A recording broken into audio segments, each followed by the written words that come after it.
Download and run Eclipse. Eclipse is famous for Java Integrated Development Environment, IDE. Eclipse is powerful, and it's an advanced text editor with a lot of plugins and tools. With Eclipse, you can write your Java programs much faster and execute them with just the push of a button. Also, the plugin architecture gives you the ability to constantly add to the development tools you need. Also, there are lots of features in Eclipse. If you want to learn more, just check out the official Eclipse help documents. Because, this isn't a course just about Eclipse. So installing Eclipse is pretty easy. If you don't have Java JDK installed on your computer already, first, please take a moment and do it. So now we're going to install Eclipse on the Windows operating system. So if you're a Linux or Mac user, don't worry about it because there's not going to be that much that's different or difficult.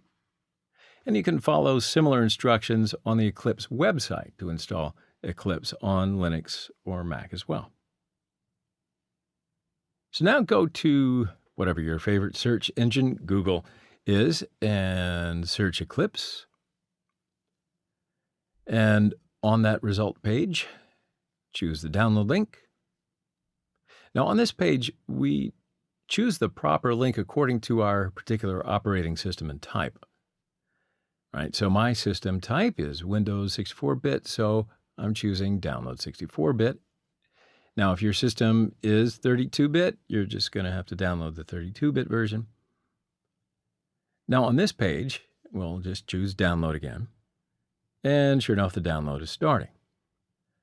And of course, it's going to take a while, according to your network speed, but I can fast forward. So we've downloaded the Eclipse installer. Eclipse installer, a new and more efficient way to install Eclipse. It is a proper installer, so that means there's no zip files, with a self-extracting download that leads you through the installation process. Bada boom, bada bing. So once the download is finished, just open up the file and start the Eclipse installer executable. Now you may or may not get a security warning to run the file. If the Eclipse Foundation is the publisher, you are good to go and select Run. And the new Eclipse installer shows the packages available to Eclipse users. So we can search for the package that you want to install, or you can scroll through the list. But I know what we want, so we're going to choose Eclipse IDE for Java developers from the list. Now specify the folder where we want Eclipse to be installed. The default folder will be in our user directory. And then we select the Install button to begin the installation. So it takes a while, of course, according to network speed, system performance. But in the installation process, the installation has created a window with the title, Do You Trust These Certificates? So select the certificate in the window and then press Accept Selected in order to move on. All right, so once the installation is complete, we can now launch Eclipse. So now we have to choose a workspace for our projects. A workspace is pretty much a folder on your hard drive where Eclipse stores your Java projects. So I'll advise you to create a folder named Java Projects on your disk. And I'll choose this folder in my user folder. And then during this course, our projects and source files will be stored in this particular workspace. So that's it. We have now successfully installed Eclipse on the system. So you're going to see a welcome screen with links to guides and help materials. You may wish to read some of them or just close the screen for now, because I'm going to show you a couple of things. But before closing, if you don't want to see the welcome screen at the startup, just uncheck right here, always show welcome at startup.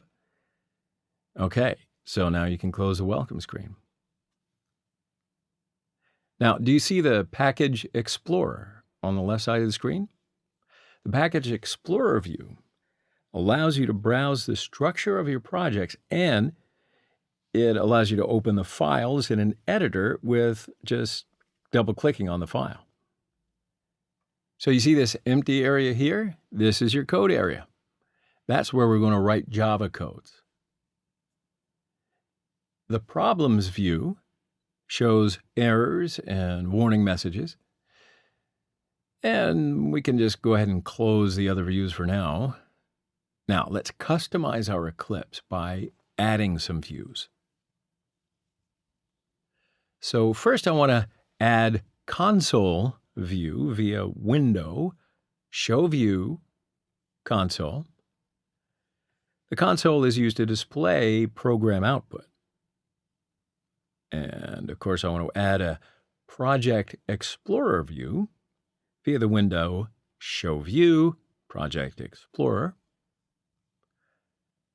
The Project Explorer view allows you to browse and modify files of Eclipse projects. And any change in the Project Explorer is directly applied to the files. For example, if you rename a file, the file system is directly changed. Now, Eclipse has typical menus on the menu bar. These menus are File menu, Edit menu, Navigate menu, Search menu, Project menu, Run menu, Window menu, and Help menu. So we will use Eclipse in our exercises because it's simple and we don't need to worry about professional editors' configurations. We just want to focus on learning Java for now, right?